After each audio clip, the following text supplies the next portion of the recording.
Olá pessoal, não me contento mais com a minha religião, e agora? Mas eu não posso sair porque o que os irmãos vão entender, o que as pessoas que congregam comigo vão entender.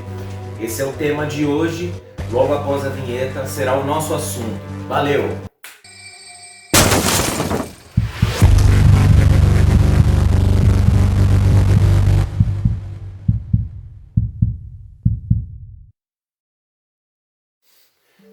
Bom dia, boa tarde, boa noite. Eu sou o Nando Silvestre aqui do canal Unificar e hoje com um convidado, meu genro Iago Rassi. Pessoal, é assim, o tema de hoje hoje ainda a gente está muito inundado de tanto preconceito, né? De tanta as pessoas impõem coisas que elas não entendem ainda, as pessoas dizem que aquilo pode, aquilo não pode. Então esse vídeo hoje é para contar a história aqui desse menino aqui, entendeu? Que é uma história muito bacana, tá? É uma história assim que foi muito legal, que eu acredito que não teve assim o que a gente pode chamar de preconceito, mas é super interessante que todos vocês entendam isso. Para quê? Para que vai servir isso? Para que você tenha força, que se você não estiver feliz no âmbito religioso que você tem, você não precisa temer, achar que as pessoas vão te ver de outro jeito, achar que as pessoas vão enxergar você como um ser nefasto. O importante é o que você sente dentro do seu coração. O que as pessoas acham de você, isso muda. Do mesmo jeito que elas mudaram com você, porque você mudou de religião, isso vai mudar um dia também, porque ela vai perceber que isso foi pífio da parte dela, né? Então, esse é o assunto de hoje. Eu vou dar um início aqui e depois o Iago vai falar com vocês. O Iago, ele era, como eu, de igreja evangélica, né? Ambos temos uma história muito parecida, né? Chegou um momento da minha parte que a igreja evangélica não conseguia me sustentar mais em questão de aprendizado, né? Acredito que com o Iago foi da mesma maneira e a gente acabou, indo para o mundo conhecer as coisas. Para mim foi um pouco mais complicado, porque na minha época era muito mais pesado essa questão do preconceito do que hoje. Né? Para o Iago também, eu acredito que deve ter sido... existe complicação de ambos os lados, certo? Mas é interessante. Iago, conta aí a sua história, desde da igreja para o terreiro. O que foi legal, o que te marcou, o que fez com que você tivesse essa mudança? Primeiramente, eu cumprimentar todos vocês, é uma honra estar aqui nesse espaço, aqui com o Nando. Cara, tudo começou quando eu não tinha muito uma religião definida. No começo a minha mãe gostava de frequentar alguns centros espíritas, kardecistas, e aí eu frequentava junto a ela. E o centro espírita kardecista sempre foi uma coisa que me chamou a atenção e que eu me sentia confortável. E aí eu frequentava isso quando eu tinha mais ou menos uns 6 anos, uns 8 anos. E aí quando eu fiz mais ou menos uns 13, frequentava, não tinha constância, né? Eu frequentava esporadicamente esses centros kardecistas. Quando eu fiz mais ou menos uns 13 anos, ela começou a frequentar uma igreja católica, né? Uma igreja evangélica, perdão. Uma igreja presbiteriana. E aí foi quando eu comecei a ser inserido um pouco mais no mundo do protestantismo, né? No começo, nunca gostei muito de ir. Eu acho que, na minha opinião, era uma coisa muito diferente do que eu acreditava, do que eu tinha como visão de mundo em si. E aí no começo eu não ia, não gostava de ir. E aí, quando eu estava mais ou menos com os meus 16 anos, foi quando eu tive um despertar, meu primeiro despertar espiritual, que foi quando eu comecei a me interessar realmente pelo protestantismo. Comecei a frequentar a igreja todas as semanas, comecei a ir em retiros espirituais, comecei a estudar e ler a Bíblia e fui me envolvendo nisso. Quando eu fiz 17 anos eu fui batizado na igreja evangélica, né? Fui batizado, eu escolhi me batizar e pouco tempo depois de eu me batizar, mais ou menos uns 2 meses depois, eu vi que tudo que eu estava estudando, algumas partes eu não conseguia entender, algumas partes para mim não faziam sentido, e quando eu perguntava para alguém, as pessoas não sabiam me responder. As pessoas falavam muitas vezes que era heresia da minha parte eu contestar o que estava escrito no livro sagrado. E aí foi quando eu comecei a me afastar um pouco e procurar um lugar que eu me encaixasse. E aí eu, com 17 anos, logo após me batizar, eu comecei a me afastar da igreja evangélica, procurando um lugar que eu me encontrasse melhor, que de certa forma caminhasse lado a lado com a minha visão de mundo, com o que eu penso, com o que eu acredito. Foi quando, em 2018, eu comecei a namorar a Nicole, que é a filha do Nando, né, hoje minha esposa. A gente começou a namorar e eles já iam ao centro Umbanda, né, ao templo de Umbanda.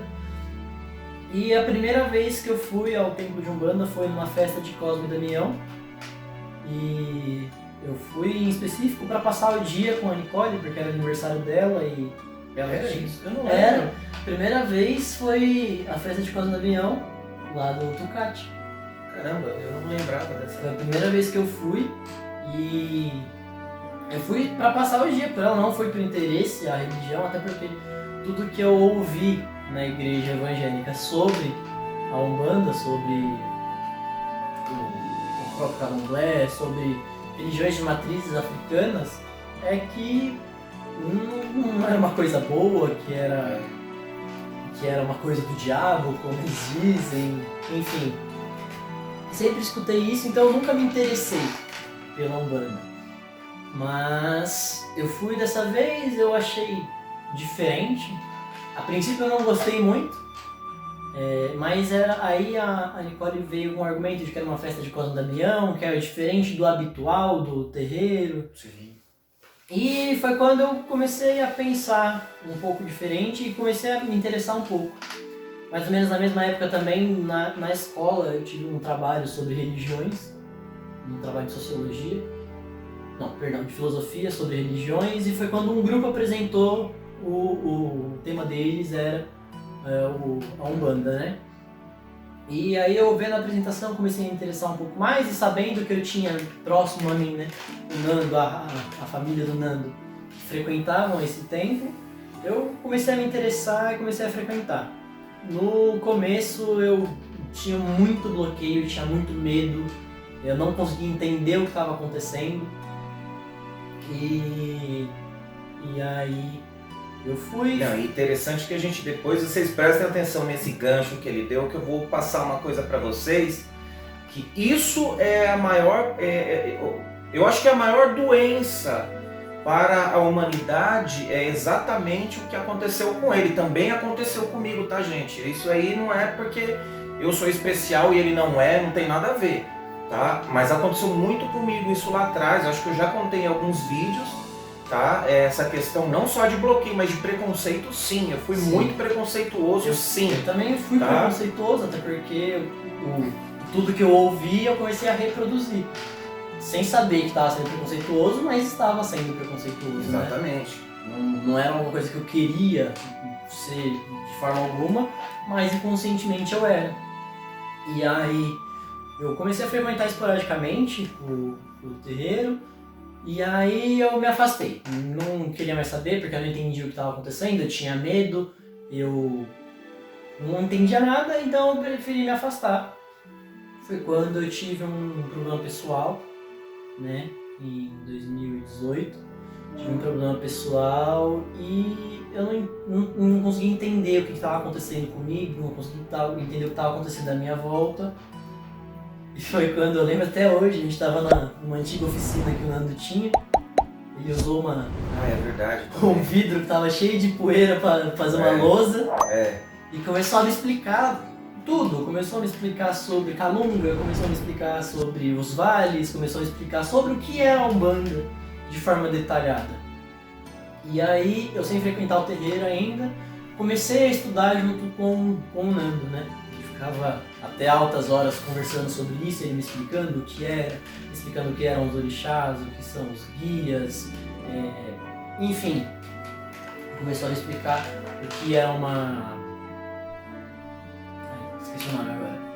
Por exemplo, tem vários tiri. O que é isso mesmo? As falanges. As falanges, isso mesmo. As falanges. Começou a me explicar o que eram as falanges, começou a me introduzir nesse mundo. Foi quando eu comecei a entender. E aí voltei a frequentar o templo, né? E logo após, o Nando começou o sacerdócio dele. E aí foi quando a gente criou a nossa corrente mesmo, né? E aí foi quando eu comecei a me desenvolver e a sentir o que é a Umbanda, né? Que a Umbanda criar amor, né? É paz e amor, né? Como você diz. começa até um amor pela própria religião também. Sim. Porque a Umbanda, gente, tem muita gente que me pergunta, às vezes fala assim, mas a Umbanda mata, faz... Não. De certa forma, né? De certa forma, se a gente for pensar numa questão planetária, não existe uma religião que não faça sacrifício. Sim. Porque o candomblé, ele sacrifica alguns animais em nome dos orixás. Tá? Isso tem uma história, um dia eu vou fazer um vídeo especificando isso e explica a ação dos negros, os africanos, em fazerem isso, porque era o que eles tinham para dar para as suas divindades. Isso não quer dizer que é mal, né? Não tem, é uma crença e a gente respeita. Sim. A Umbanda, ela não faz trabalhos de sangue.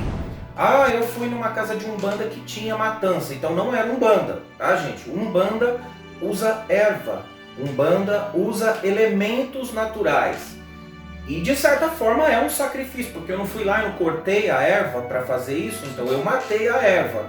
Então se eu matei a erva, eu estou utilizando o que a gente chama de egé branco, né? Que é o sangue branco, né? E assim também existe em várias outras religiões também, se a gente for ver, né? A Igreja Católica tem um incensário que se queima ervas. Então teve uma erva ali que foi sacrificada para isso, né? A igreja evangélica que faz ali na Santa Ceia o pão e o vinho, não foi utilizado uva, não foi utilizado farinha de trigo, essas coisas. Tudo teve ali um princípio de sacrifício para que algo existisse, né? Numa visão planetária, nós estamos rodeados constantemente do sacrifício, né? Então tem muita gente que me pergunta isso, mas qual é a diferença da Umbanda e do Candomblé? Umbanda e Candomblé não é a mesma coisa? Gente, ambos são matrizes africanas. A Umbanda foi fundada no Brasil, tá? Por um médium, na realidade foi fundada por um guia espiritual, né? E esse guia veio e deu essa questão de Umbanda, né? Que quer dizer todos por um todo, né? E um todo por cada um. Então, assim, ou seja, se a gente for pensar dessa maneira... Se for levar de uma forma mais delicada, é como se fossem os 3 mosqueteiros, um por todos e todos por um. Um por todos e todos por um. Todos dando as mãos, né? E fazendo isso, nós vamos dar a volta no planeta, né? E não tem que necessariamente ser pela Umbanda. A Umbanda é uma proposta, tá? A Umbanda é uma proposta. Então, muitas das vezes tem que se entender, a Umbanda não tem sacrifício de animal, a Umbanda não tem sangue vermelho, tá, gente? Isso é muito interessante de se entender. A Umbanda, ela só tem o acesso dos guias, tá? Que são os espíritos de luz que vêm trabalhar, que vêm fazer a cura, né? E ervas, né? São ervas, são feitos ali... como que eu posso dizer, são feitos xaropes, são feitos pomadas, isso tudo com os guias falando, né, o tempo todo de como faz. A Umbanda vai até aí, o Candomblé tem a sua diferença também, mas é uma religião muito linda também. certo? E aí eu vou voltar pro Iago aqui de novo. Só cumprimentando.